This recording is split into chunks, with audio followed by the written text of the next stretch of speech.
Hey, everybody. Ooh, I'm good at this. How we doing? I'm gonna turn this music off. I am just now experimenting with how to get some music in the streams, but I'm terrified that I'm gonna get these things muted. And like 20 people have watched last week's chatting stream, so I can take these off now. So I don't want to like get the VOD muted because I don't know what I'm doing. So I was real nervous. I thought I figured it out, and I'm still not sure. So. Anyway, I may continue to play around with that throughout the evening, but we shall see. In the meanwhile, hi. Hi, everyone. Welcome. If you're here now, if you're watching the VOD, whatever, happy Friday. You have made it.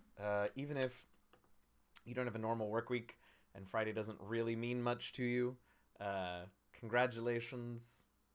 Anyway, you made it to a Friday. We're going to chat like we did last week. We're going to hang out if we want to toss out ideas for something that we want to do a watch party for. I was so disappointed because I'd finally decided, like, okay, we'll give a watch party a try. And if, like, you know, if we're missing a lot of people because they're not subscribed to Amazon Prime or whatever, we'll just go back to chatting next week. And then Back to the Future, which was the movie that I was going to pick for our watch party, is not actually available for watch parties. So I just realized I forgot to tweet that I was live. There it goes. So yeah, if we come up with something else that we want to watch, we can totally do that. Or we can just hang out, or whatever. I don't know. My hair is all over the place, y'all. There's so much of it. Also, the green screen is doing weird things when yeah. It looks kind of creepy, actually, when I do that. So yeah, what good news do those of you who are here so far? What joyful, good things, tidings do you have to share with us? My joyful, glad tiding that I'm sure we'll circle back to a few times throughout the night is that I am very tired, but I am very tired still because this past Wednesday, my boyfriend moved in. And it was exhausting, but now he's here permanently for reals. We have some of his furniture. We redid the bedroom so that it's ours and not mine, and that's my joyful news. Yeah, if you all have and I will ask for this over and over throughout the stream tonight. I also just realized that I need this to come over here because I don't have things running on Streamlabs properly. But yeah, feel free to share your joy at any point while we're doing this. I once again don't really have anything planned to talk about, but last week went so well without me really making a plan. That can stay on. That should go on. Great, that'll do. All right.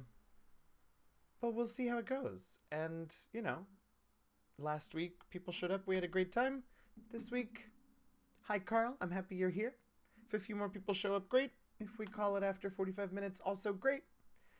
Just happy to be live, to hang out for a little bit at the end of this week. That's not what I wanted at all. Nope. There we go. So yeah, I think I might keep looking a little bit at the information on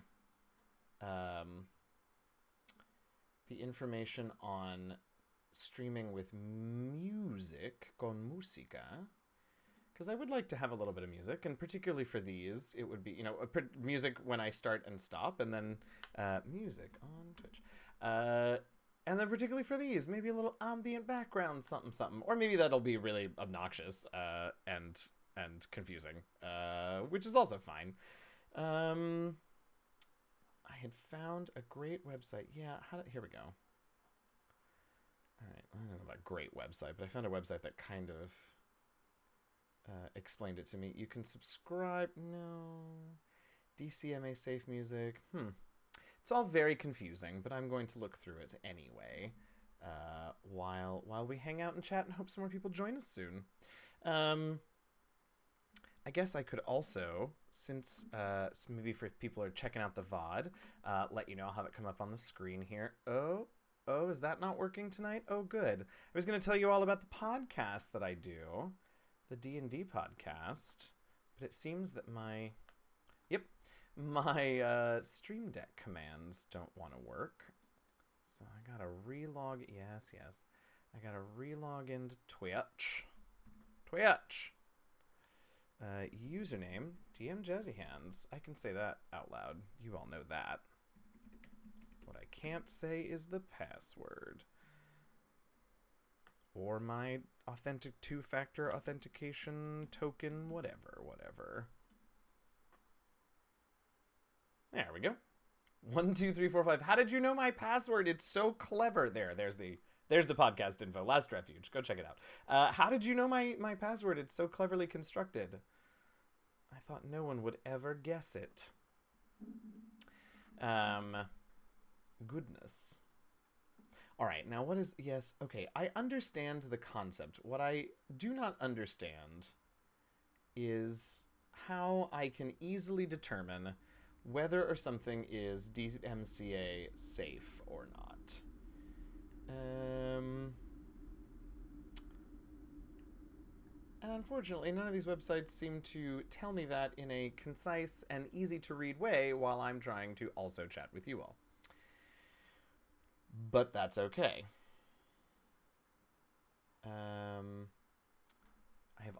I thought maybe there's an extension for Amazon Music, but I think I have to choose between that and the closed captions. And I want the closed captions to work, so... Although right now my stream manager is telling me that there's something wrong with the captions, so that's not great. Hopefully that'll sort itself out soon. Sorry if you're not seeing captions. I apologize. I'll try and figure that out. Yeah. I'm trying my best to upgrade my streams. Do you know what I mean? But sort of beyond the basics now, it's a little bit more open-ended, so I have a harder time figuring out how I want to spice up the streams. Music seems like it should really be one of the simple answers. But I never start trying to figure out how to get music that I can use until I'm live or about to go live. Yeah. Maybe I should just actually read the guidelines on Twitch, because everyone says they're very clear, and like I get that, but I just a bed of background music sounds like a good idea. Yeah, right? Like it's a simple or should be a simple thing. Just to add, particularly for this, and then like I said, like starting soon screens, you know, for all of my weekly streams. That silence is oppressive, and I don't notice it because I usually have the game audio already started in my ears, but I have learned that if I play the game audio for you all without showing you the game video, my VODs will get muted. That's cool. Sure. You may not please note that buying music or subscribing does not grant you rights. Yes, I know. Music owned by me, music licensed to me, and a Twitch Sings performance. Oh, I heard today that Twitch Sings is going away on January 1st. So one of these days, one of these Fridays, I will be properly prepared, maybe warmed up, and maybe we'll do some Twitch Sings on one of these chill Friday whatevers. Because Twitch Sings is going away. It sort of sounded like they were going to try and replace it with something better, something bigger, something more. I have no idea. But in case they don't, excuse me, or in case it takes them a while to roll that out, we have until January 1st. So we'll be sure to do that. Okay, I'm not allowed to do... Yeah, okay. Visual music depiction. Oh, so I'm not allowed to make like a lyrics, like a karaoke track. I think the shortcut to finding safe music is Creative Commons. There are probably other options, but that seems to be the most popular. Yeah, as far as I can tell, so that's what I wanted to be sure, was that like Creative Commons was okay for DMCA, because I don't really know what that means. But the other thing I'm not sure of is that I know Creative Commons requires attribution, so I want to be sure that I'm doing that right. I don't know if I'm supposed to say, if I have to say something. I mean, most streamers don't say something. So it's probably something that I have to put like in the chat, right? Or like have on screen at some point. That's also the other thing that I gotta sort of figure out. No, I don't want to appeal muted content. Aha, DMCA guidelines. Digital Millennium Copyright Act. Ah, that's what DMCA stands for. Well, that's a good start to find that out. Notification. Wait, what? If you fail to comply. What? Oh no, this is legalese. This is not what I want. Not what I want. Okay, how about this? I know a reliable site that has music that I use for the podcast, and it will tell me if I am allowed to use this stuff let's look at, okay, here we go. Yeah, let's just, I'm going to download this one to play it. Okay, here we go. Use commercially, licensed, and use without attribution. Not allowed. Okay, that's fine. I can attribute it. Attribute it. Hey, Ty, happy Friday.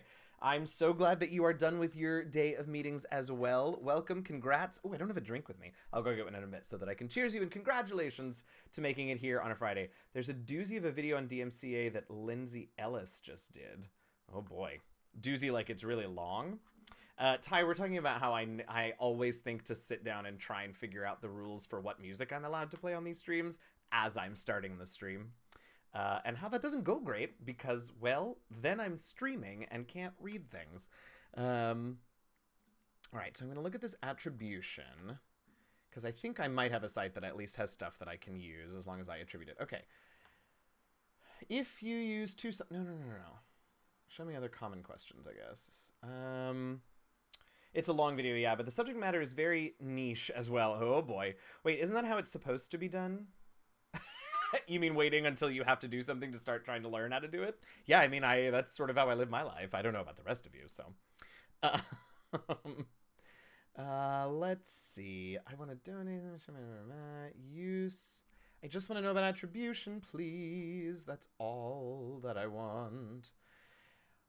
Is attribution mandatory or voluntary? No, I want to attribute these people. I want them to know what is happening. I just also... Okay. I think... how to make attribution on Twitch or other streaming services. Look, it's like they know what I'm doing. Exactly. You're with me. I'm with you. We are on the same page. Credits must be placed so that a person with reasonable effort can find out about the music. How this is done can vary quite a lot in different media. That's hilarious. Things that must be included. Name of artist, name of the piece, a link to the source, and the license you're using. Okay. Oh, I could just do that on my profile page. Interesting. I can also add an overlay to the video. Okay. I do not want to announce links to you all. Not gonna do that. Okay, I'm gonna experiment with some things, and you all get to be my... see, there's my attribution for the art, so I do it. I should also ask again, because it looks like we've had a few other people join us. Hi, everyone. Welcome. I'm Eugenio, DM Jazzy Hands. Congratulations. You made it to Friday. Also, you're here hanging out, which is cool. I try not to ask people how they're doing, because it's 2020. But if you have joyful news or good news to share with us, we would love to hear it. So share with us your good news. There's a chance that what I'm about to try might turn off the closed captions. Are you all able to see captions right now, or is my Captioneer still messed up? Because according to my stream manager, you all can't see captions right now. Interesting. Caption issue detected. I haven't seen any captions. Okay. I don't know why, because the captioner is going as far as I can tell. So that's interesting. I'm logged into Twitch. It's captioning me in this web browser. CC isn't working even after refresh. That's unfortunate because I don't know actually how any of this really works, except that I press 3 buttons and then you all can see captions. Oh, maybe, what's this? What are you going to tell me? Yes, it should be visible. Okay, that's all great. All really good news. Apparently this is the Eugenio Learns How to Stream chat. Here's a helpful suggestion. Oh. Wait, that's a link to a Zoom meeting. That's okay. I'm glad I didn't. I'm glad that I didn't put the wrong link in. That's okay. I wish I could scrub that from the chat, but the only way to do that, I think, would be to get rid of all of yours and like time you out. Also, I haven't figured out how to time out people for less than 5 minutes at a time, so I'm not going to do that. When in doubt, deactivate and reactivate. Yeah, that's what I just did, but that doesn't seem to have fixed it. You know what? Let me deactivate the whole. Let me deactivate the whole. Oh, here. Let's do this. Yes, replace. Just humor me for a moment. Thank you. Okay. Now Amazon Music is suddenly appearing, so now let's go back. Y'all, this is thrilling stuff. I know. No, not D&D Beyond. Okay, here we go. Oh, wow, Ish, you have subbed at a hilarious time as I try and learn how to stream. But thank you so much for that Twitch Prime sub. I super appreciate it. Welcome. Happy Friday. Congratulations. You made it. 3 months with Prime. You're the best. I appreciate you so very much. Thank you, thank you, thank you. Okay, now this, I have reactivated. I'm going to hang out until my game starts. Great. What are you playing tonight? Tell us all about it. Tell us your joyful news. I was just saying, I try not to ask people how they're doing, but I like to know your good news while I try and figure out why my captions aren't working, even though I have done the same thing that I do every time when I start to stream. Let's sign out here. Yes, leave. Now go to Twitch dashboard, connect to Twitch. All right, yep, that's all great. Let's find out. We'll give it a second to activate, and we shall see. Sorry, y'all. Gives me something to talk about, though, in the interim, I must say. It's still saying caption issues detected. Refresh, but ask the broadcaster if they have captions on. I do, in fact, have captions on. I'm watching. Let's check settings. No. Display closed captions. Move settings. Enable. Convert. The penultimate game of a hybrid game you've been streaming, Curse of the Crimson Throne, set in Baldur's Gate. Yes, love a penultimate session. How very exciting. How is it all going? I love that. We had our penultimate Burn Bright last night, and Celeste did a very, very good job of leaving us at a very, very tense moment for our finale next week. Oh, I sure do wish I knew why this wasn't working. Just checked GoJG's channel, and he also... Oh, it's not working, so it's not me. Great. In that case, I'm gonna see what this... Great. I mean, not great. I'm sorry that there's no closed captioning. I can probably figure out a workaround. I just have to figure out what that is. But good to know that it isn't my fault. Hello, Dan. Welcome. I'm glad you're here. Congratulations. You've made it to Friday. It's almost 5 o'clock. Close enough for you. Congrats. You've made it. It's been good, and I'm looking forward to a big boss battle. Ooh, I mean, I don't want you to spoil anything, but also I have a feeling your players probably aren't here right now. So if you want to tell us a little bit about the boss battle, I would love to know. I just caught up on your romp through Avi's love life. Oh my God, Daniel. Look, here's the thing. I felt bad for getting upset with her because, like, I'm not very good at that either. But also, you're a grown-ass woman, Aveline. Get it the fuck together. I'm very sad that I didn't force my closed captioner to caption me saying, get it the fuck together. Although I don't think the captioner does. I think I have it completely valid. Thank you. Thank you. Also, for the rest of you, we're talking about not Baldur's Gate. What game do I play? Dragon Age characters.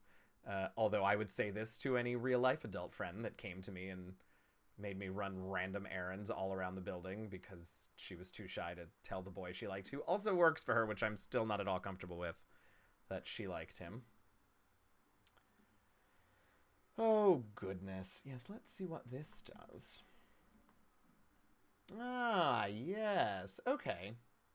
All right, well, since the closed captioner isn't working anyway right now, I'm going to mess around a little bit with the Apple Music extension that I just installed. So let's see. First thing that I have to do. Okay.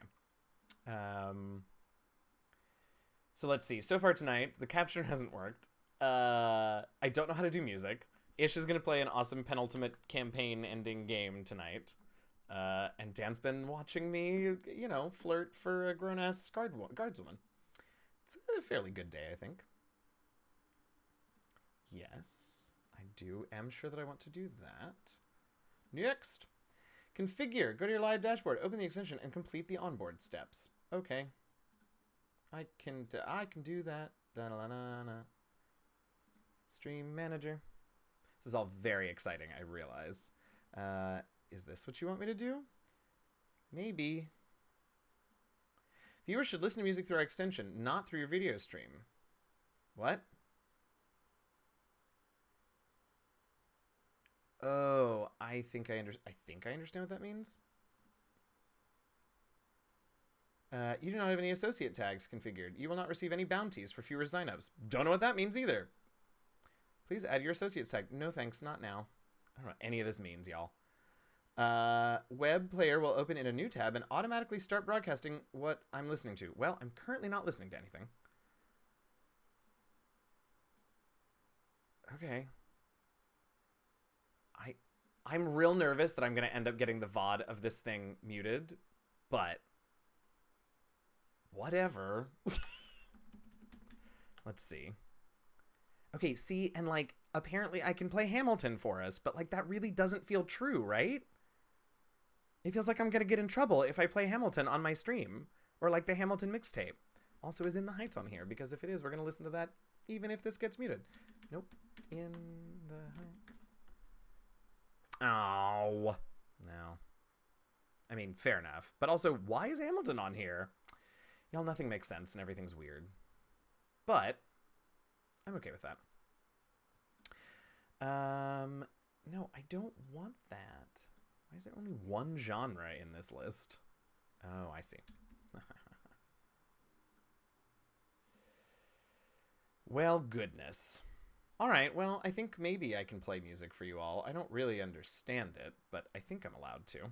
Here, I'll toss these on and I'll play something through. Put a little Hamilton on, because why not? If I'm going to fuck it up, I'm going to fuck it up good. Hamilton.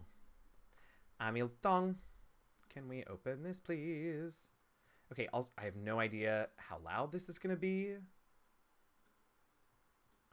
I feel like that's really loud. Is that really loud?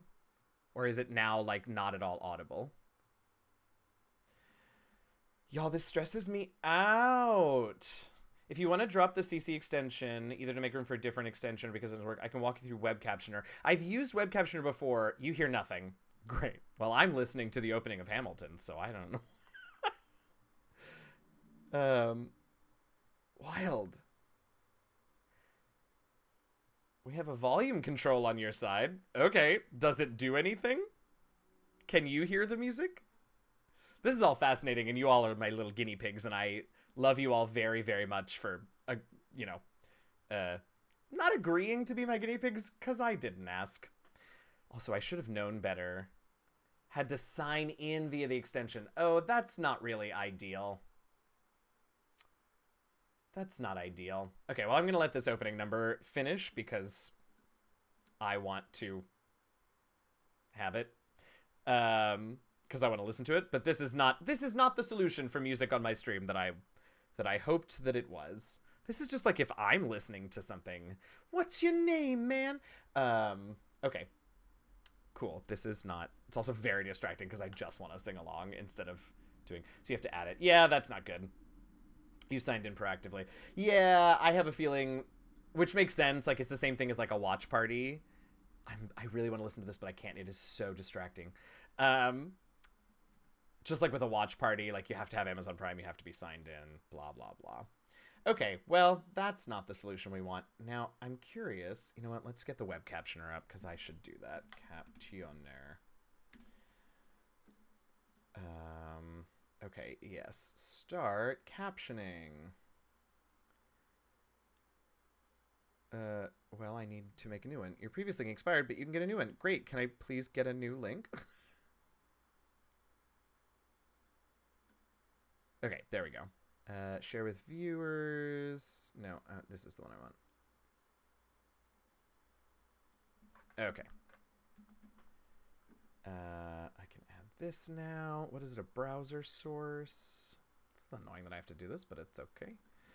Backup captions. Backup captions. What is your... Oh, no. Shiza. Sorry, I forgot that you all were going to see that. Oh, well. Hello? Okay. Okay. That should be... Oh. It helps if I turn on start captioning. You gonna work? It's trying real hard. Turn off sharing. No, I don't want to turn off sharing. Hello? I'm not sure why it's not figuring out what my words are. Y'all, this stream is something else. Something else. Okay, here's what I'm going to do. I'm going to turn that off for a minute, and then I'm going to split screen so that I can work on this without you all having to watch me work on it. All right, here we go. Let's put this back up. Oh, I don't know why you aren't working. Please put my words on the screen. Y'all, somebody give me some good news of yours for this week so that I don't, like, have a mini meltdown about how embarrassing this stream is right now. Goodness gracious. All right, let's try this instead. Yeah, let's try this one. Oh my goodness. No. No, that is not what we wanted. This is definitely... Oops, this is definitely the one that we wanted. And I have the opening of Hamilton stuck in my head, and I don't know what I'm doing. Oh, it's just all a mess.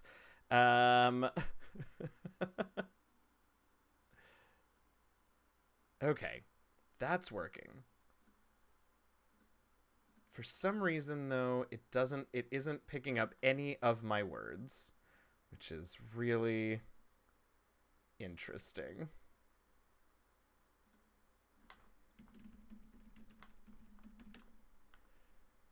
No. I'm also looking forward to getting my weekends back. Things at work are threatening to calm down. I mean, at the risk of jinxing it, I'm really excited for you to get your weekends back too. That's very good news. I'm glad to hear that. I wish that this was working. I don't know why it's not. What are you going to do with your new weekends? Are you and is the answer add 4 more D&D games? Because it probably should be. Just saying. Interesting that this isn't doing anything. Like taking my words and putting them on the screen.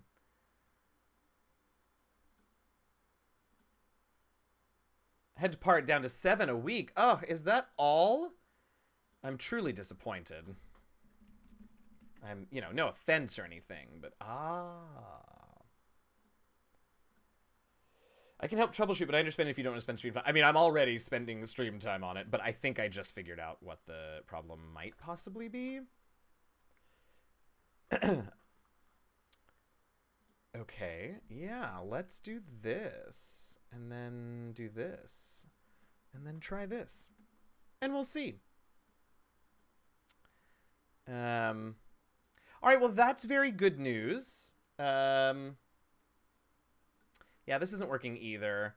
For some reason, like, I'm on the web captioner, I've logged in, I have clicked start captioning, but it's just not even in the web browser, my words are not appearing. So, not sure what the problem is. I do apologize, particularly if you were hoping to have captions. I am very, very sorry that they aren't working. It's stressing me out more than I'd like to admit. I might stream on Saturdays, do like a 4 to 6 hour video game and chat stream maybe. Hey, that sounds fun. The browser is Chrome. Yes, thank you. What game would you want to play, Ish? Another 4, right? You were playing the 4th game in franchises, is that right? Do I remember that correct? I hope your captions start working soon. Yeah, me too. Oh. I have another idea as to what the problem might be. I don't know if it's correct, but I'm going to try it.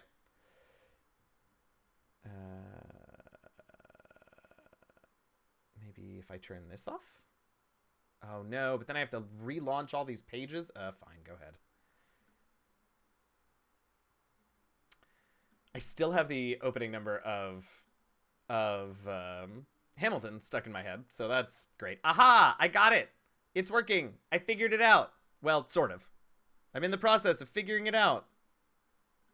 But now I'm getting words on my screen, which means if I do this, then words will start to appear on the screen. Yeah, okay, now I gotta figure out where to put them. Ooh, let's put them... Nope, don't make them smaller. They're already pretty small. Let's put them right underneath my face.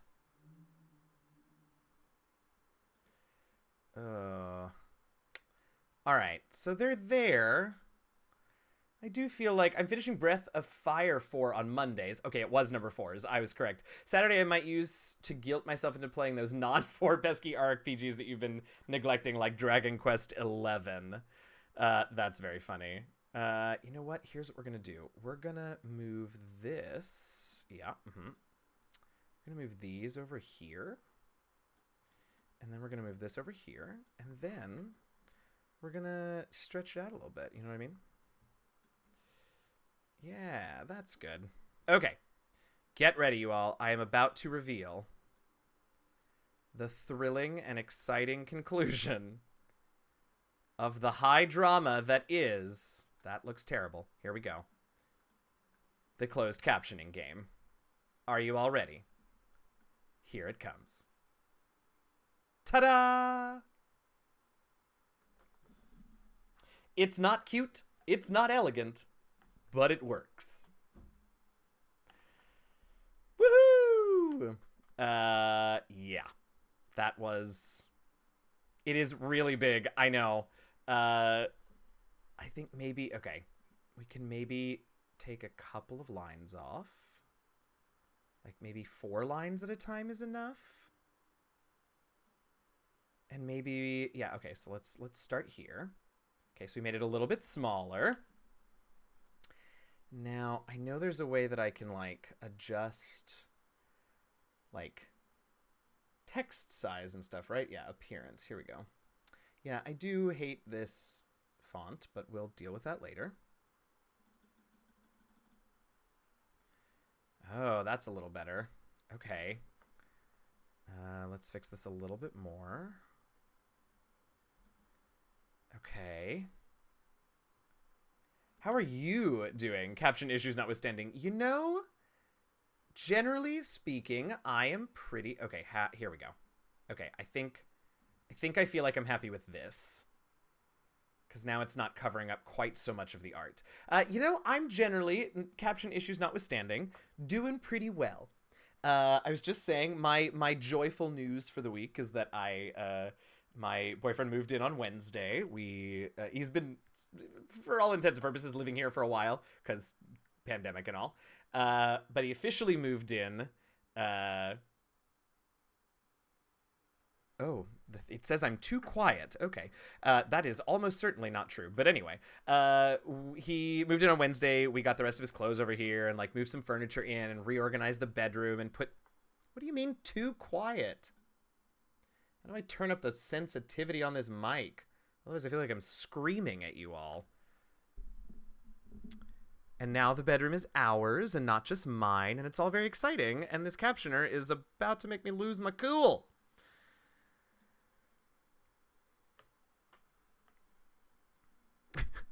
There's something kind of amusing to me about yelling at the captioner and it captioning my yelling at it. I mean, it's picking up everything you're saying. That's good. It just keeps giving me little notifications of, like, you're too quiet. And I'm like, that's almost certainly not true.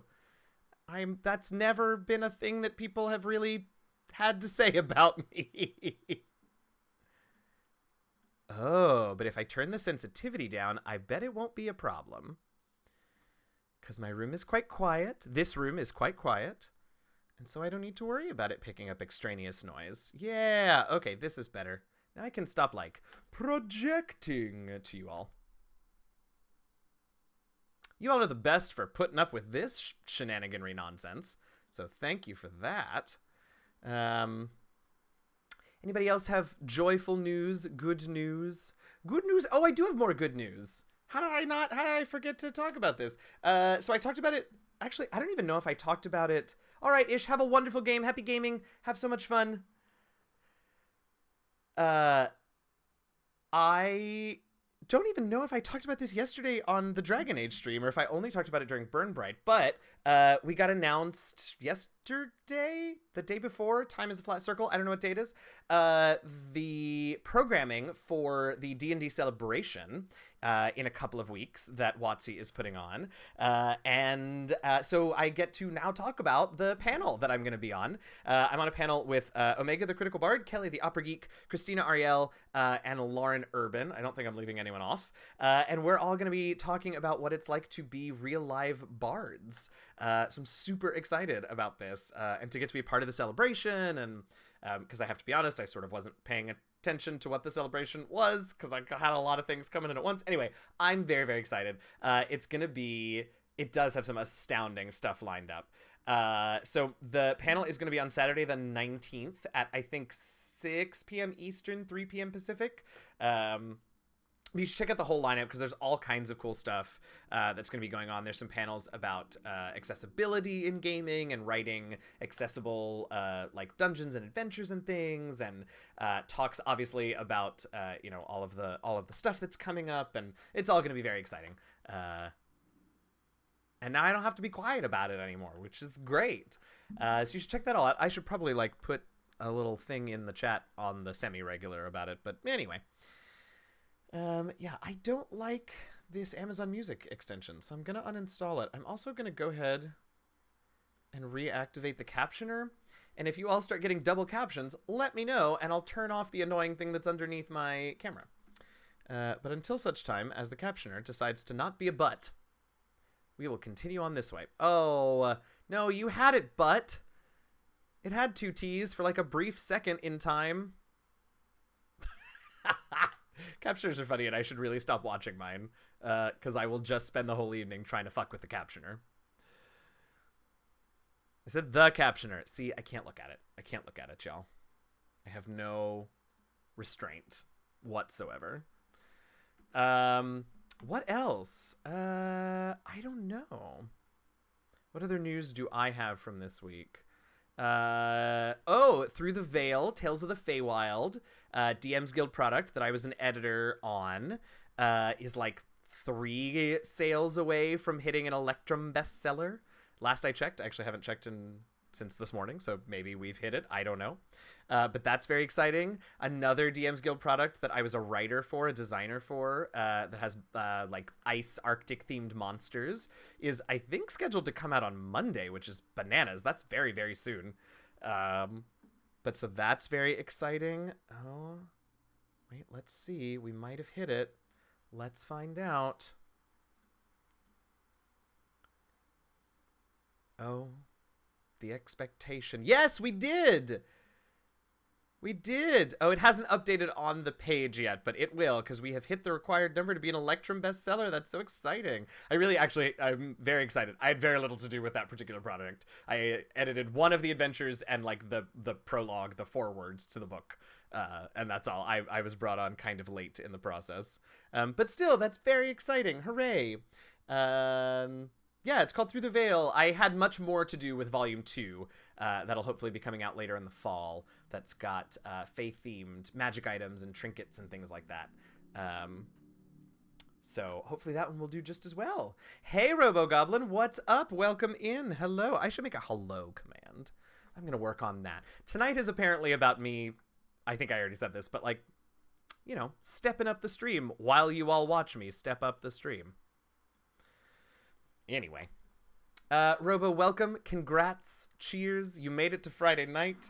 If you have joy or good news to share with us, please feel free. I was just talking about a DM's Guild product that I was a minor editor on, hitting Electrum bestseller today. That's very exciting. What was the other thing I was just going to... Oh, create a command to say hello to people. Because, you know, that's definitely a thing that I absolutely must have. Um, I just like playing with my Stream Deck is really the long and short of it. And I, you know, any opportunity I have, excuse me, to create a new button, a new hotkey shortcut button. It is really great though, and Carlos Luna had a tweet out months ago about configuring a folder in his Stream Deck to run stuff on Roll20 and shortcut stuff on Roll20. I've been doing that. It's amazing. Yeah, what a fun little macro keyboard to play with. Yeah. Emote chat. What if I turned on emote chat and you all could only talk to me via emotes? That would sounds terrible. I'm not going to do that. I'm not going to create this macro right now. What a dumb thing to do. Put it away. Put it away now. Also, it's getting warm in here. Let's turn this on. My quiet little air conditioner. My little tiny box thingy on my desk. It keeps me quite cool, all things considered, I have to say. Okay, if somebody somewhere wanted to make a fan cam of you, would you be mad? I'm not sure I know what that is. I mean, probably not. Hold on, Googling fan cam.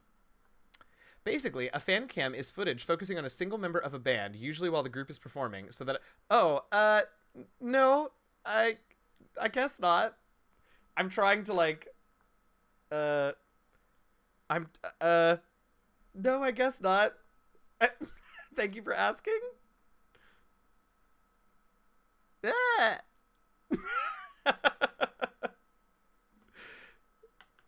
I am simultaneously very excited by that idea and also but me? Oh, goodness. Oh, good. A fan cam from Burn Bright, or I guess. I don't know. Oh my god, that would be super amazing because you have the best expressions. I will say, particularly during last night's particularly during last night's Burn Bright game, Jess and I were being very badly behaved players during part of that stream, possibly from all your appearances. Yeah, that's fair. But we were very poorly behaved last night. I will tell you all the plan that made Jess and I so poorly behaved that no one else got to hear about because we decided not to go that route. But the long story short, the background is that in this campaign, we have gone to this space station and we are trying to save a butt ton of hostages.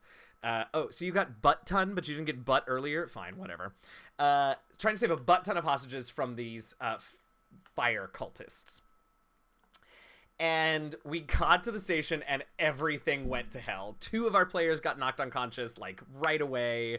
And everything was a disastrous mess.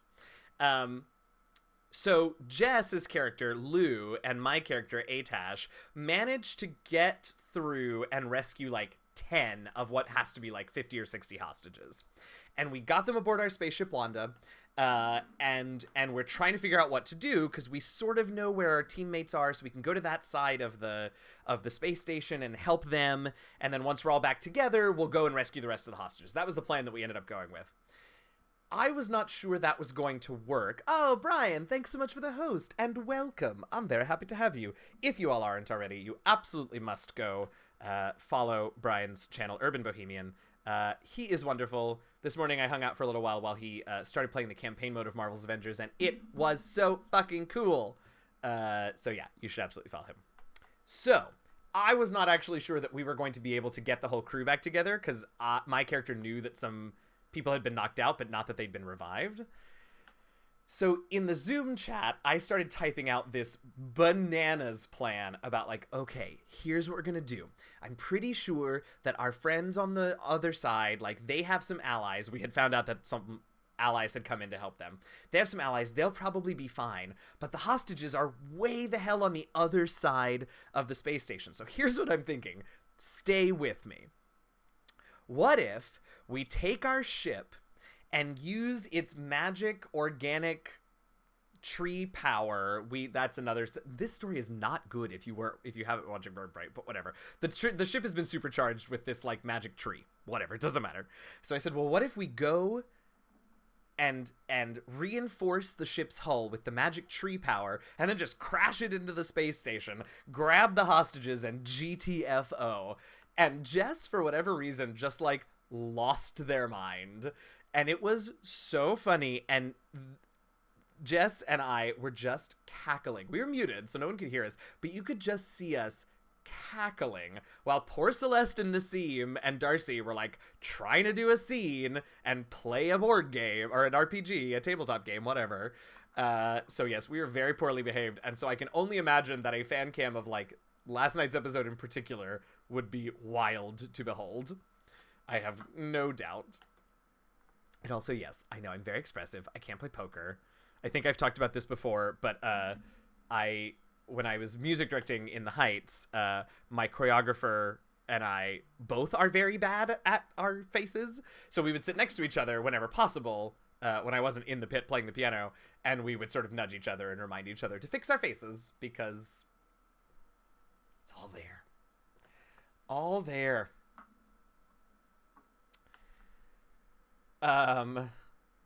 I also need to start working.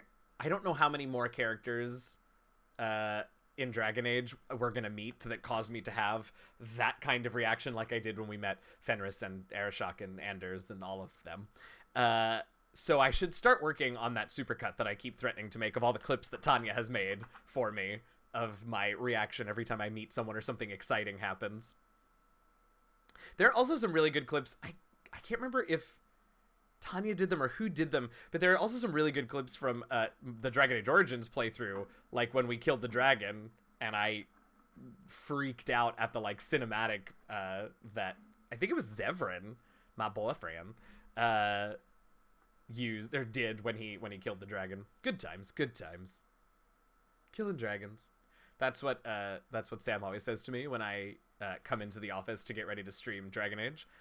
He always says, break legs, kill dragons. And it's very cute. Yeah. Oh, I know what else I want to show you all. I know, it's very sweet. I know what else I want to show you all. I should make you go to the podcast's Twitter, which you can absolutely do and see this. But I want to show it on here too because it's so good. Just yesterday, today's Friday, right? Yeah. Just yesterday, we finally released the first of 3 commissioned art pieces that we did for our 3rd anniversary giveaway. And I have to open up my mail so that I can download this thing. So basically what we're doing over at Last Refuge is we commissioned 3 artists who love the show to pick their favorite moment and illustrate it, and we paid them. And then each week in September, for the first 3 weeks, we're going to release those and on our social medias and tag the artists. And anyone who reposts it on any of the 3 platforms that we use, so Facebook, Instagram, and Twitter, if you repost it and tag both the show and the artist, you get entered into our giveaway to win one of 4 prize bundles. Blah, blah, blah.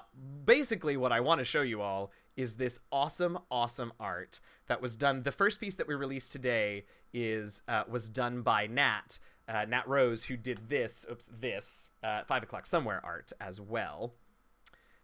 So now I just need to find,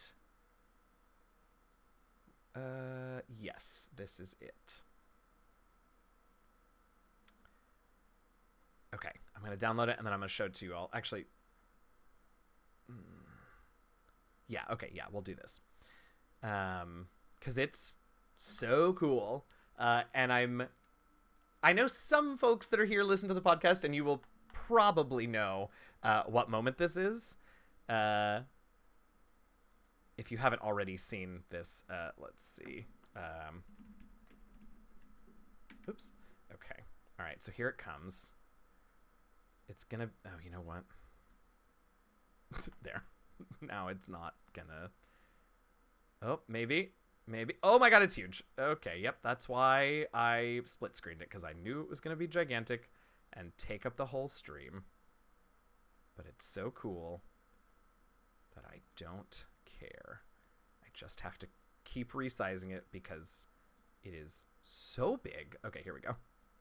I'm finally almost able to see the whole thing. Okay, here we go. Look at this amazingness. Hang on, let's get it sized so that none of it is being cut off. All right. Behold this awesomeness.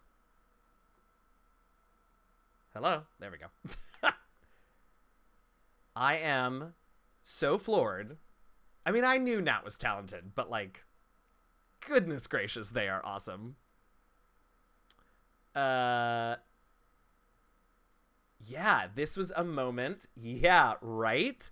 Isn't that amazing? Wait, I'm going to zoom in on parts so that you can... Wait, let's not do this anymore. I'm going to zoom in on parts so you can see sort of some of the detail on the character, too. Isn't it gorgeous? Dan, what moment is this? Putting you on the spot. Okay, yeah, look at this. Look at how gorgeous this is, and the detail of all of the runes in the background.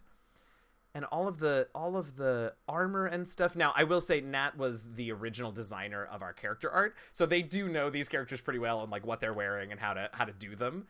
But like, God, it's such a beautiful piece. So yeah, they're really, really freaking awesome, and I'm so happy that we have been able to commission them and support them, and that they are a fan of the show and like are willing to do stuff for us, because they're awesome. All right, I love this so much. I'm going to keep it up in tiny form for a little while. Yes, so this is Flick from the podcast, and he is our tiefling character. The other three characters, I'm going to put over here. The other three characters are Aasimar. But yes, Flick is a tiefling. And what class is he? What class does he look like he should be, I should say? This is a fun little game here. Figure it out. Okay, yeah, you still can't see it. Sorcerer is an excellent guess. Cleric there. Ty's got it. Hooray! Yes. If you here, I'll make him bigger again, and you can just barely see his holy symbol amulet.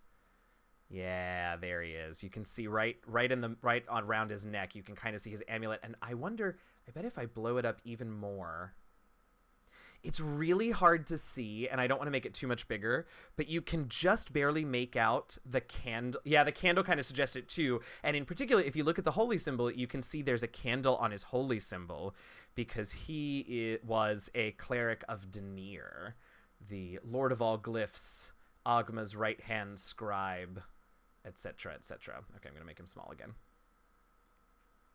There we go. Yeah, right? Incredible detail. Incredible. So this was a moment from the end of season 4. Ogmites, yeah. This is a moment from the end of season 4, where, spoilers, I guess, well, I'll be as spoiler light as possible. Flick, our cleric of Denir here, was meant to be consecrating something in the name of his god. What is not clearly pictured in this picture, though, is what happened next. Anyway, yeah. So this is a trick question. This is a band practice, and Flick isn't singing. He's choking on a blade of grass. Yes, yes, yes. That is correct. Oh my goodness. Amazing. You are correct, Dan. How did you guess? So anyway, so this is the first of our pieces that we're going to be sharing. Next week we have I don't remember whose piece is coming out next week, but we have a piece next week and then a piece the following week. So what is that? Basically 9 chances to enter if you like repost this and tag us properly on all 3 social media platforms, all 3 weeks, 9 entries. And we've got some really cool stuff to give away because we've been doing this for 3 years, and like, I guess some people like us or some shit. So we've got stuff from WizKids and Wormwood Gaming and Imperial Forge, and we have a copy of Burnbright from Roll20 to give away, and one of our players knitted a I gotta put it over here, don't I? Yeah. Knitted a dice bag with our logo on it. This one is mine. This is not the one we are giving away. But it'll be like this, but a different color. Mine's purple. But it's like a giant. I mean, it's big. See, it's right next to my head. And I got a big head. So that'll be in one of the packs. I'm trying to remember what else we've got. But anyway, tons of stuff. It's all very exciting. Thank you for gracing us with your presence, Nat's Art of Flick. Goodbye now. Yeah. Oh, that was fun. I'm loving getting to share these, and I can't wait to share the other two because they're also both super awesome. It is really cool. Yeah. Kind of overwhelming. Like, people want to draw our character, not my characters, but like our characters. That's so cool. Why? They just do. I mean, we paid them, but you know. Yeah. Wild. Weird and wild, but hey. I like it. I'm not gonna complain. What can I say? What can I say? What more can I say? Many people choose Ogma as their DD. Robo. Although true, the few times that I have played a cleric, let's see, my very first cleric, which I did not build this character, I took over this character for someone who had to leave a campaign and modified her a bit, but so my very first cleric, I guess, was technically a cleric of Leviatar. So that was fun. But then after that, every cleric I've ever made has been a cleric of Ogma, because I'm a nerd. And a geek. And that's how I roll. It would either be that, or I would make like an arcane domain cleric and be a cleric of Mystra. Those are my options. Ooh, she's pretty real. Yeah, she was. Yes, I was a high priestess of Leviatar. And this was 3.5, so everything that came along with that. Goblin Katie's character is a paladin of Ogma and also Jen Kretschmer's. Now look. Yeah, exactly. Well, those are good people to be in company with, Katie and Jen. Yeah, so I took over this High Priestess of Leviatar, and it was exactly what it sounds like. But my roommate at the time had also just joined this campaign, and was sort of, we were both playing this priestess, but like it was weird, and like we had just joined this group, so we didn't know them very well, and they sort of wanted to like test drive us, which was fine. But like two people playing one character, and he and I had both very different takes on like what this woman was like. So we then decided that she, in fact, we never really explicitly said, you know, was she in fact two people, two souls in one body? Did she have DID? You know, what it was, but she essentially had two personalities. There were two personalities in her body. And so every other week we would switch off. One week I would play the High Priestess of Leviatar, who was known only as Mistress. She had a full name, and it was very cool. I don't remember it, but like everyone called her Mistress, because if they didn't, well. So one week she would be Mistress, and then the next week the consciousnesses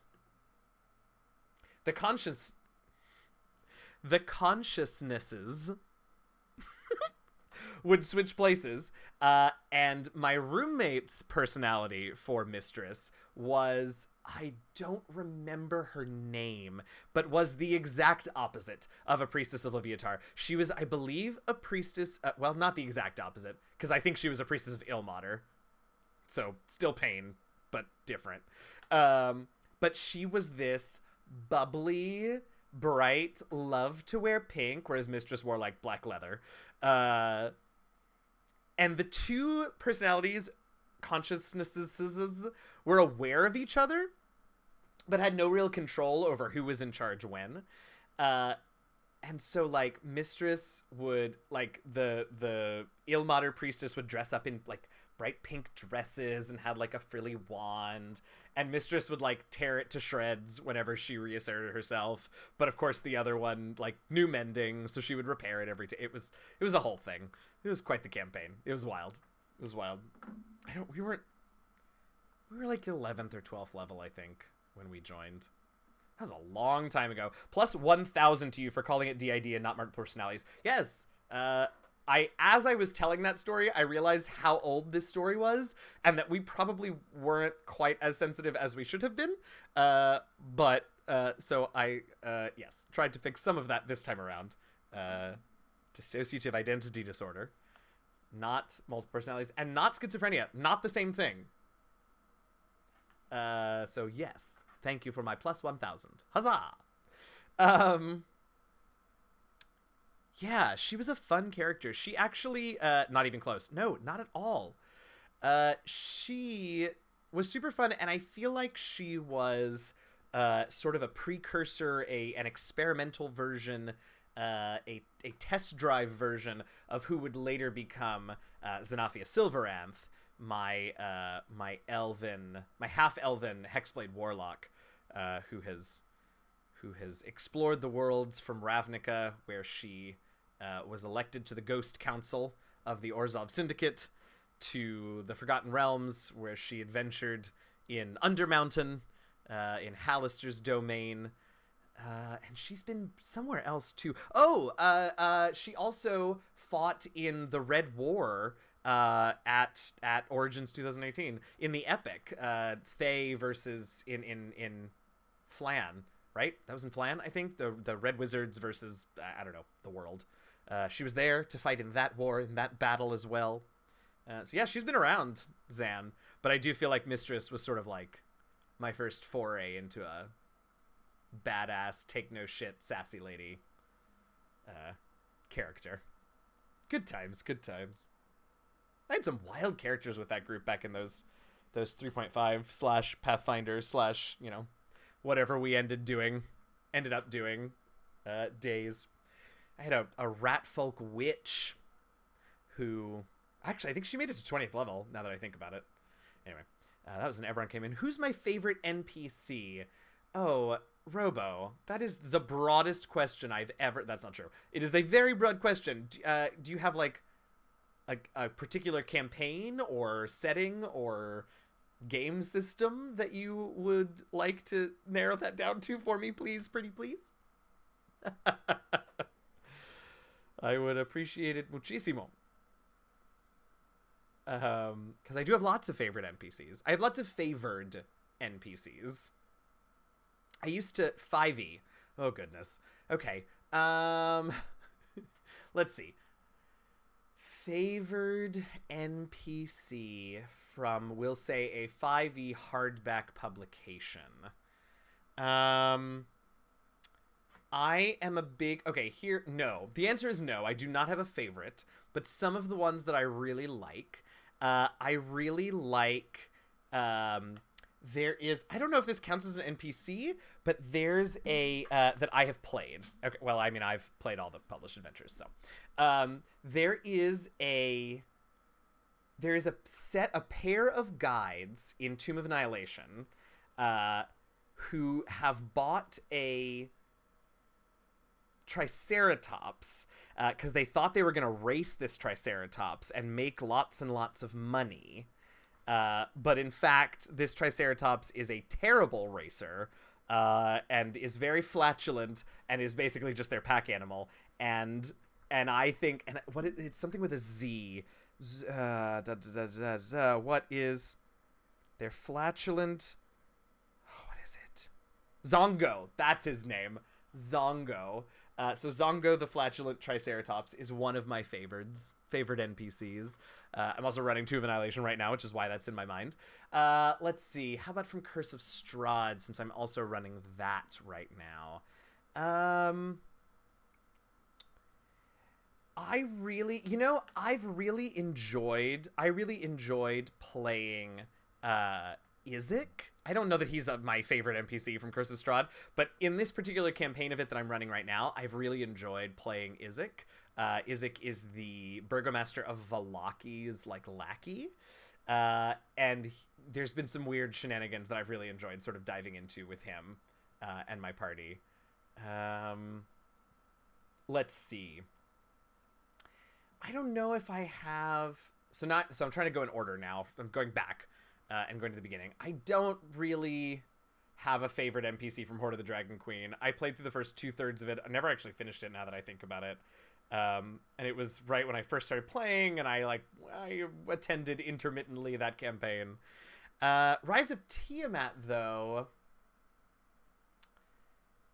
I do not remember her name, but I remember I loved playing the Zentarum representative to like that council in Rise of Tiamat. I know that's super vague, and if you haven't played it, you have no idea what I'm talking about. Also, way to go, web captioner, for correctly captioning Zentarum. Yes, there it is again. I love that. Okay, what was after that? Prince of the Apocalypse. I don't want to talk about Prince of the Apocalypse. I don't like it very much. Out of the Abyss, my favorite NPC from Out of the Abyss is Globagul, the sentient, conversant, gelatinous cube. And when I ran Out of the Abyss, I gave him a voice, and I think our Globagul was a right down nice old southern boy, if I remember correctly, and he was a joy to be around. So yeah, I think he might be my favorite from a favored from Out of the Abyss. Shiza, what was after the Out of the Abyss? Oh, Curse of Strahd, and then Storm King's Thunder. Who was my... Oh, goodness. Who's my favorite NPC in Storm King's Thunder? There are so many, because the second chapter of that book is so freaking vast.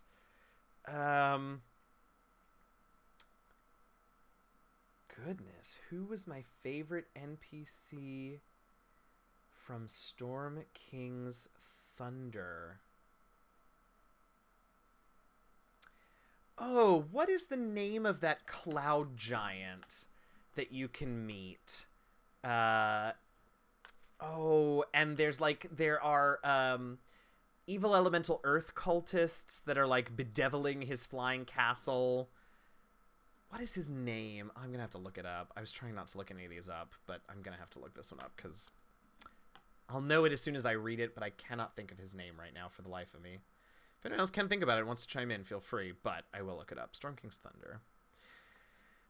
I can't imagine he's in the Dramatis Personae, but like maybe? Because this one does have one, right? Yeah, no. The Giant Lords. Oh wait, maybe he's Duke Zalto, Countess Sansuri. No. I'll find it. I'll go to that part in the adventure. He was sort of fun because I don't know, I played him as sort of being a little, absent-minded, and that was super fun. Let's see. Tower of Zephyros. That's his name. I knew it started with a Z. Zephyros, the cloud giant wizard who has hilarious art, and I just really loved him. Yeah, Zephyros. All right, so that's my Storm King's Thunder choice. Shit, what was after Storm King's Thunder? Was that Yawning Portal next? I mean, Yawning Portal has got to be Meepo, right? Like, I named an NPC in The Last Refuge after him. Like, Meepo was my favorite of those old dungeons, which I know is, like, a little trite and not surprising, but, like, it's true. Love me some Meepo. Okay, what was after Storm King's Thunder? I mean, after Yawning Portal was Waterdeep series, right? So Waterdeep Dragon Heist. I think, Embrick and Avi were maybe my favorites, just because they were like such a front and center in like chapter 2 or 3 of that book, such a front and center gay couple. So I loved that. Avric and Embry were I think armorsmith and weaponsmiths, if I remember correctly. Genasi, I think. God, it's been a minute. But they were pretty awesome. I also really liked playing Neverember's son, whose name is escaping me right now. Something with an R. Oh my god. What is his name? Reynard. No. Reyno. No. God damn it. What is his name? I read a bunch of fiction novels that he was in, and I can't think of his freaking name. In or Out of the Abyss, we stuck a bunch of stones into Globagul so he could make expressions and explore his newfound sentience and emotions in our Out of the Abyss, not in or Out of the Abyss. That's fantastic. I wish my group had thought to do that, because that's phenomenal, and I love it. What am I even looking for? I'm looking for Waterdeep Dragon Heist. No. Yes, Waterdeep Dragon Heist. Rainier. Is that his name? He was a slithering giant emoji face. Oh my god, that's so good. I love that. Yes. Yes, yes, yes. Okay, here we go. Rainier, never Ember. Yes, okay, I'm not crazy. Rainier. All right, sorry, I'm not wrong. Trying to be better about that. Okay, so I really enjoyed playing him, but my favorite NPCs from Waterdeep Dragon Heist were Avi and Embrick. Oh, goodness. NPCs from Dungeon of the Mad Mage. Oh, I know who it is. It's Otto the Fairy Dragon. Done. Otto the Fairy Dragon is a fairy dragon in the 11th or 12th level, maybe, of Undermountain. Wow, I'm really pulling that out of my ass. Let's see if I'm even close to being correct about that one. Trobion's Graveyard Maze level. Oh, I was wrong. How wrong was I? Do I record Magdos Castle? Oh, I was very wrong. 7th level. Yes, I think my favorite was our Stool. Our DM played him based on his toddler son. So every time he saw us, he'd shuffle over, poof out his rapport spores and greet us with a high energy hi every time. That's amazing. My crew really liked Stool, and Rumpadump, right? Is his little friend's name that you can find in where do you get Rumpadump? Do you get him in like the Darrow Warrens of Gracklestug? Jeez, I can't remember. Anyway, they loved both of them and kept them with us the whole goddamn time. All right, so Magdos Castle, Otto the Fairy Dragon, who is a normal-sized fairy dragon who tricks people into thinking he's a big old dragon because when you go into the castle where he lives, everything except him gets shrunk down to tiny, tiny size. Wait, Stool was the little mushroom, right? Yes, Stool was the baby Myconid, that is in prison with you when you first start the adventure, and then Rumpadump is another baby Myconid that you can meet later on. Okay, great. So that gets us through Waterdeep Dragon Heist, which means now we're in Ghosts of Saltmarsh. I don't know if I have a favorite NPC from Ghosts of Saltmarsh or a favored NPC from Ghosts of Saltmarsh.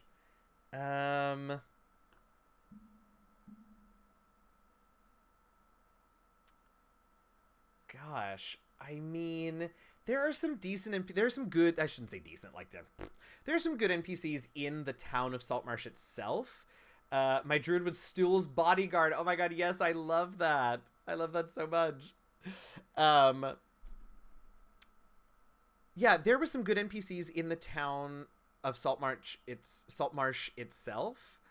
But I didn't play anything strung together in such a way that my players ever really interacted with those people very much. We mostly did the adventure separately and like went away to do them. So I don't really know that I have a Saltmarsh favored NPC. And then Descent into Avernus. I mean, Mad Maggie was super fun to play. I don't think she was my favorite NPC, though. And I know the answer should be our Hollyphant friend, Lulu. And, like, yes, I loved Lulu. Everyone loves Lulu. I loved playing Lulu. It was great. But I feel like I gotta come up with something more creative than that. Smiler is great. I didn't, because I had such limited time, because we were streaming the campaign of Avernus that I did, they never ran into Smiler, but what a creepy fucker. No, not soccer. Ugh. Smiler is definitely a good choice, though. Gosh, who did I really enjoy? Oh, I know who. What was he? A barbed devil? No, a bearded devil? A barbed devil? That got hit on the head and became lawful good? And you meet him when his buddies are trying to bully him into, like, beating up an abyssal chicken in a bag. And he's just very sweet until and unless he has another moment of head trauma, at which case he goes back to being an evil demon. Or devil. I think he was a devil. Yeah, he was a devil. But yeah, we had him for like an episode and a half, and I really loved playing him. He was sweet. I can't think of his name right now. Or if he had a name. Maybe he didn't even... Oh no, surely he had a name. Let's see. Path of Demons, the spawning trees. That's where he was. Devilish Work Crew. His name, Marisha Ray's Smiler at the Descent live event was chilling. Oh my god, I don't know how, but yes, I forgot all about that. Completely forgot. Blech. All right, what is this devil's name? Crickendolt. Oh, good old Cricky. No. Oh, that's an interesting way to spell Cricky. Cricken DeWalt. I'm fascinated with this stream captioner still. I really should stop looking at it.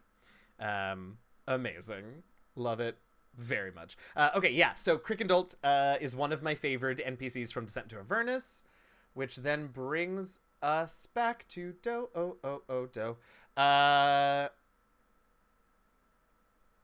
That's it, right? I feel like I'm forgetting something, but that's it. The last hardcover book, adventure, was Descent to Avernus, right? Yes? Yes. Okay, cool. Yeah, because then it was like Eberron and Theros and blah, blah, blah. Okay, cool. So yeah, those are my favorite NPCs from all of the... What a wild ride we just went on. Those are my favorite NPCs from all of the published hardback 5e adventures. I will not be commenting on my favorite NPC from The Last Refuge, because that is like choosing which of my children is my favorite. And yes, I probably have one, but no, I'm not going to tell anyone who it is. Do I have insider's look on Frostmaiden? I absolutely do not have insider's look on Frostmaiden. I wish that I did, but I do not. I run things, I don't review them, so I don't generally get review copies of things. And certainly not from WotC. I'm not that fancy. But I'm very excited to see it the moment it comes out. I really have to decide what I want to do, though. I think we talked about this a little bit last week. You got mine today, Rabbit and Dan. These hypes are sarcastic. Oh, I hit it twice, too, so you got double sarcastic hype. No, that is super cool, and I'm very happy for you, and I cannot wait to see them. Yeah, I'm going to really have to decide what I want to do, though, because my instinct is going to be to devour the adventure immediately as soon as I get access to it on D&D Beyond. But as we discussed briefly, double barrel sour hype. Yes, I should make that its own command. But as we talked about briefly last week, I really want to run it. I also really want to play in it with Celeste Conowitch DMing, and I also really want to play in it with Dan Dillon DMing. And I don't know which of those three things are going to happen first. So I don't know if I should read through it right away. But I'm going to really want to. Although, I have to be honest, I was so good up until recently at truly sitting down and literally reading cover to cover every hardback book. Because I love lore and, loved reading through stuff to get settings and ideas. And I can just, pick and choose. And if it's all in my brain at least once, it's there and it will start percolating things. So I read everything. I have not read everything anymore, and I keep meaning to go back, but now I'm 3 books behind. I read half of Rising from the Last War, never really finished it. Have not even cracked Explorer's Guide to Wildemount, except for what I needed to know to make characters in Wildemount to play Frozen Sick once. Have not cracked Theros, except to read about some of the Paragons or whatever. So yeah, I got some reading to do. But I also have podcasts to listen to and streams to watch and TV to watch and streams to do, and I need to take a break so that I can get caught up. But I don't want to. But I want to get caught up. It's all very confusing. So yeah, I'll get around to those books eventually. And I know they've all got such cool stuff in them. And right now, those settings aren't tickling my creative brain. But I know if I read the books, I would get awesome ideas from them. So I just need to buckle down and do it. Juno, I'm going to scoot my chair over a little bit. There we go. That's better. I'm not behind these guys. What else? September. Yes, we know. Not September, Subtember. Hey, there it goes. Really is quite a clever little machine, isn't it? Oh, I forgot to ask, on a scale of 1 from 1 to Holy Burn, how worried are you about the next Burn Bright section? Like Infinity. I am not convinced that in our current state we can fight the leader of the Burning Dawn cult and survive. We have a lot going for us, but I am not convinced that we are going to make it out alive. I think Oppo is going to kill at least one of us. Speaking, so we will see. I think if we manage to get to a place where we are on Wanda and leaving, I think we'll be able to outrun the burn, but I'm not sure how that combat is going to go. Speaking of consumable media and inspiration, have you listened to The Sandman on Audible? I have not. The Sandman, like the old graphic novel? Because that would be kind of wild to have as an audiobook. Or something else. Because no, I have not. Oh, yeah. Really? Wild. I would be fascinated to see how that works. An audiobook version of a graphic novel. Cool. I read The Sandman back in college. I don't know how well I remember it, but I did read it. That sounds cool. Maybe I'll get that, and that will be on the podcast list for a very, very long drive that I'll be taking next week. Sam and I do listen to a lot of the same podcasts, but I have fallen significantly further behind in keeping up with the podcast that I am subscribed to than he has. So we're trying to pull new, either new podcasts or like new things to listen to in the car, because we're going to be in the car for like 12 hours. The production is completely different than other audiobooks. It's like more like an old-timey radio show. Yeah, it would have to be. That's so cool. Yeah, maybe we will. Maybe I'll add that to our list. That's so cool. Huh. I'm just imagining it, and I'm sure I'm not correct, but like, what a cool idea. Cool.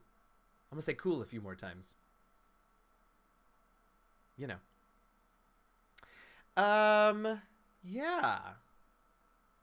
Well, and it's got A-list actors, music, sound effects. Okay, I'm gonna look and see who's the Sandman audiobook.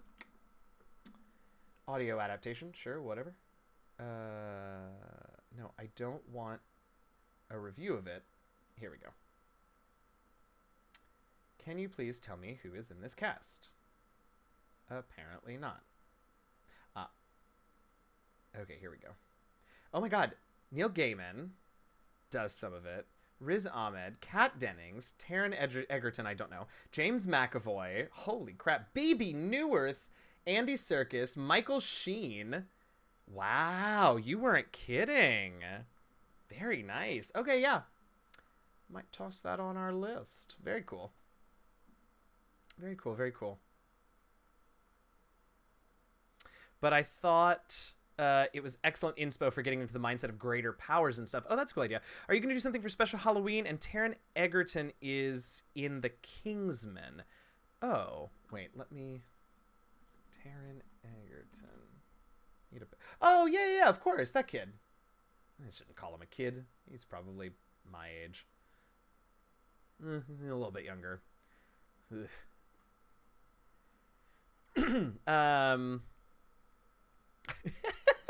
Dan. Am I gonna do something for special for Halloween? Maybe. Okay, I love Halloween season. Like, can't fully... I think I talked about this... I talked about one aspect of this last week. I'm a basic fool, and I love me some pumpkin spice. But also just, I love creepy things. I love horror movies. I like scary things. So I love the Halloween season. Halloween itself stresses me out. For a couple of reasons. One, I am not a crafty person at all. I surround myself with amazing visual artists. This Halloween is a Saturday, and we'll have a full moon. Yo, cast some spells. I I surround myself with amazing artists because I am a very creative person who has no crafting ability whatsoever. And so I'm bad at costuming myself, which stresses me out.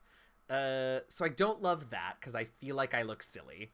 Um, and then also I live in New York City, and I will never forget. Like, it has scarred me. My first Halloween in New York. I can take these off again.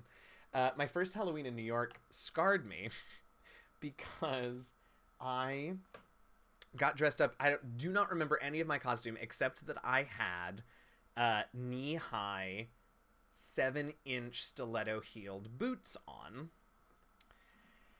and took the train down to a party that I was supposed to be going to.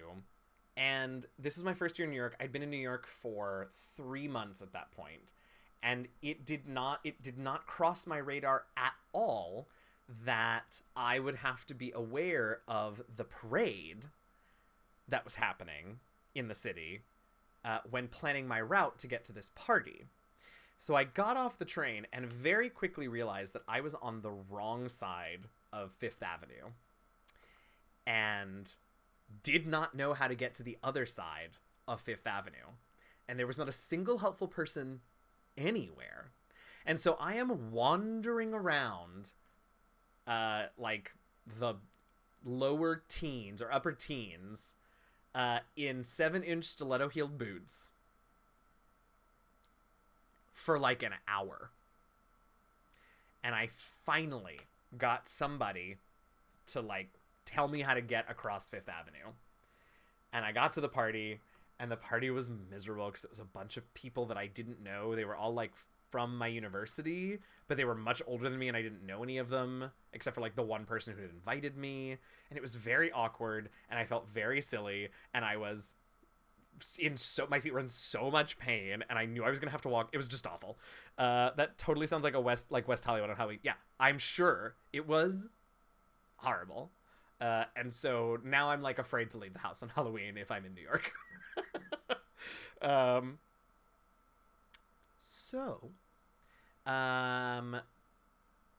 don't know what I'm gonna do. Maybe we'll stream Hocus Pocus because I'm gonna look right now. You know what? I don't think this is actually gonna start a watch party. Okay, no, because it's gonna let me. Okay, Hocus, please be on here. Hocus, damn it, it's not. All right, well, we can't watch Hocus Pocus together, but maybe we'll have a watch party of some Halloween-y movie. I love how this was supposed to be the best Halloween for us. It's on a Saturday with a full moon, and 2020 was like, bro, no. Yeah, nope. But maybe we'll stream either, probably not a scary movie, because I know not everyone's into horror movies, but like a Halloween-y movie at some point during the day. I should actually talk to them and see if they still want to do this. So I have some friends over at this really cool organization that, if anyone is interested, you should check out, called Tabletail Games. A friend of mine from college started basically a GM for hire company, and they do really cool stuff. They run published adventures. They will write adventures for you. Whatever sort of price point you're at, you can do one-offs, you can do long-form campaigns, you can hop in and out of public campaigns. It's a cool setup. I unfortunately don't really have the time or brain space to be a full-time DM for them, but we talked about me coming in every couple of months and doing like special event stuff, and one of the things we talked about me maybe doing was running my haunted house adventure on Halloween for some folks. So oh my god, you should stream The Worst Witch. That's such a good idea. Wait, I'm writing that down. That's such a good idea. I might do that. Halloween Worst Witch. Oh my goodness. Let's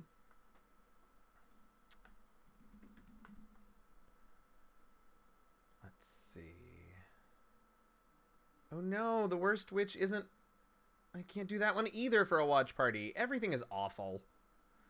Ugh, whatever. Tim is so amazing. You got a haunted house one shot? I do have a haunted house one shot. It was actually the very first. Oh, pull up a chair. Some of you all have probably heard this story. It was the first adventure that I published on the DMs Guild. So like the formatting is garbage. I should really go back and like fix the layout on this thing at some point. But It's playable. It's readable. It's not terrible, but like my second adventure was better, and everything else I've done since then is much better. But yeah, it was the first thing I published on the DMs Guild. It's called a hunting in Brenton, a hunting in Brenton, and it is the product of a wild series of events when I years ago when I was running my original 5e home group. We talked about this a little bit last week too. We had finished Lost Mines of Phandelver, wanted to play Rise of Tiamat, and so needed some content to level them up a little bit. And so we had done some Pathfinder stuff that I had rejiggered to make it 5e appropriate. And then I went away. I went down to DC to do a show, and I was still running them via Skype. This was, the early days of Roll20 and all of this stuff. So I was still running stuff for them via Skype, but it got to the week that the show was going to open.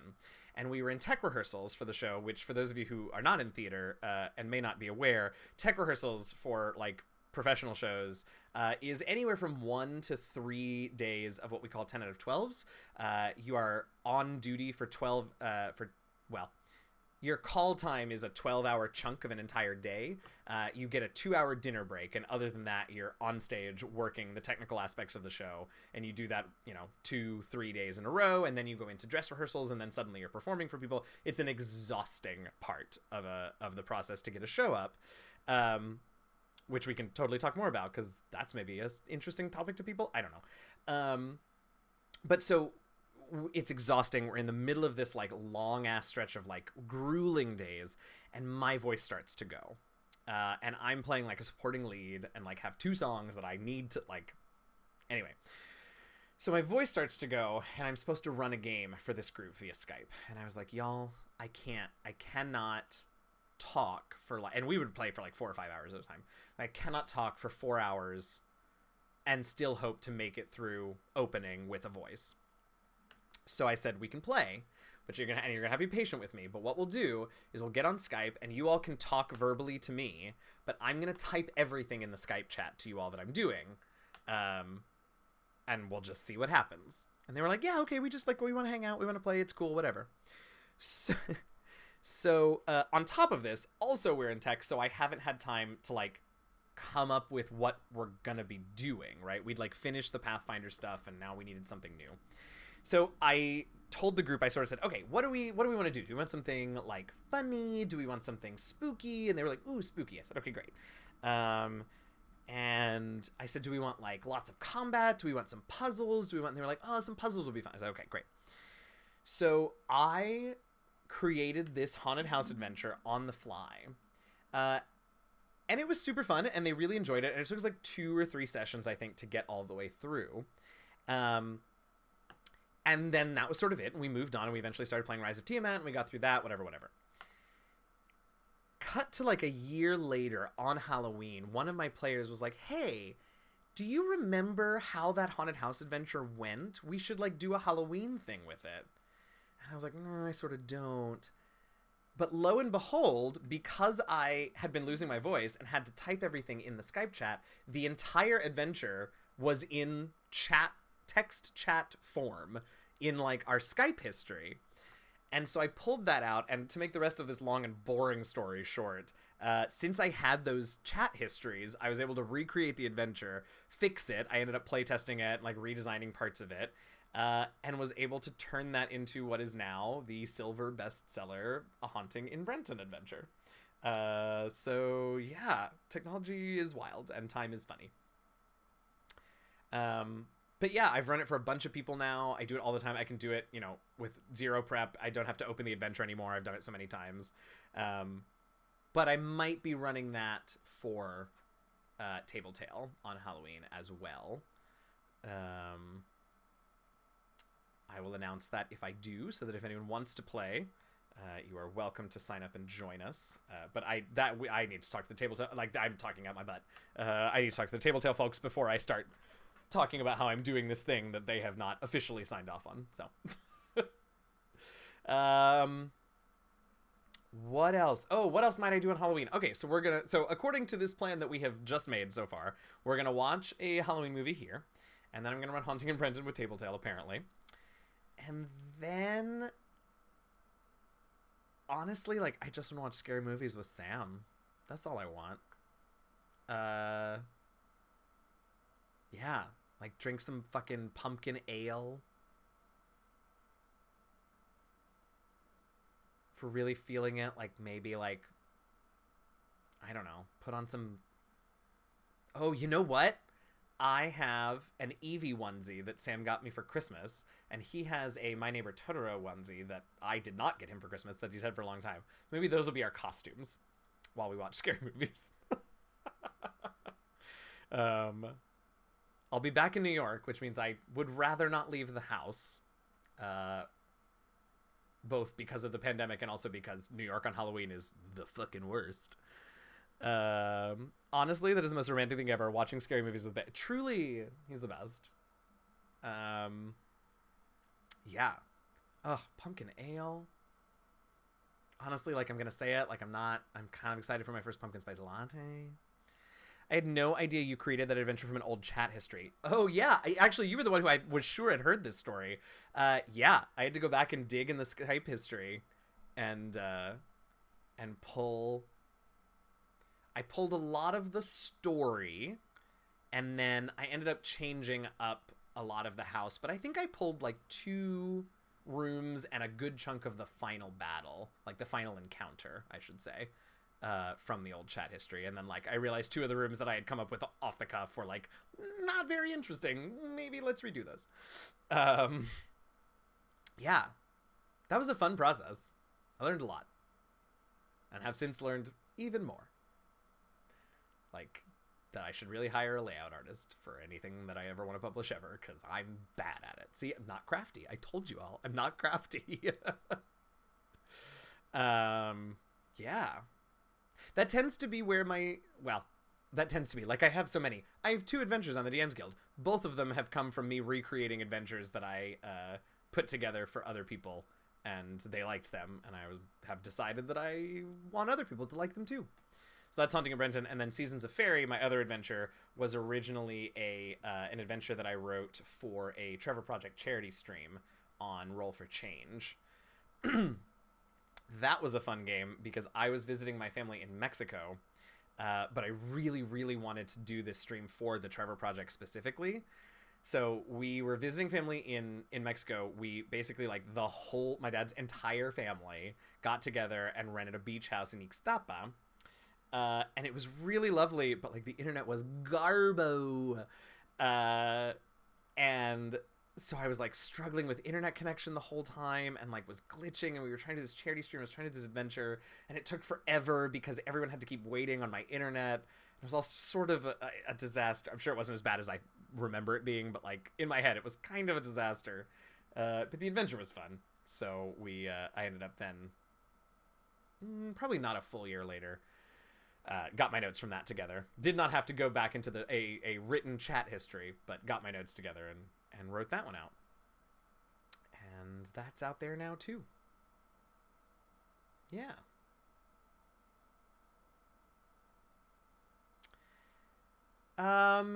Cool. We've been at this for about an hour 45. Does anyone else have any fun questions? If not, we may call this one a little early tonight, but if y'all wanna keep hanging out and chatting, that is totally fine with me. We're all just a little sleepier this week, which is totally fine. I also should, like, I don't know, be a fucking professional and come into a Just Chatting stream with something to chat about, doofus. Okay, so somebody made a fan cam of Lauren, just saying. What? Twitter. I assume it is on Twitter. Let's see what we can find on Twitter. Oh my god. I just saw Darcy's picture for this week's Burn Bright that's on YouTube now. Hilarious. I have messages. I don't know what they're about. Obo Lauren is, I assume, who you're talking about. Let's go see.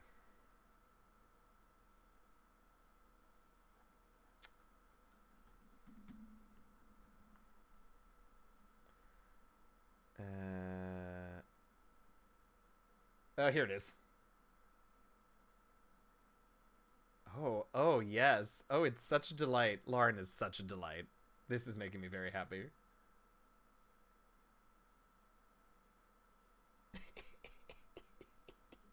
Oh, Kira. Oh, this is fun. This is delightful. I love it. Oh, I am following this, right? The TTRPG gifts? Yes, I am. Okay, great. I love it. There's one of Mercer, too. Oh, Lord mercy. I'm sure that man has plenty of content to make a fan cam out of. Oh, I love that. I love that you do that. Thank you, Robo. It really makes me happy. And I'm very excited about that TTRPG gifts account. Very exciting. Okay, I'm gonna close that down. Oh, no, don't close that. That's my web captioner. Oh, okay, it didn't close. Oh, my goodness.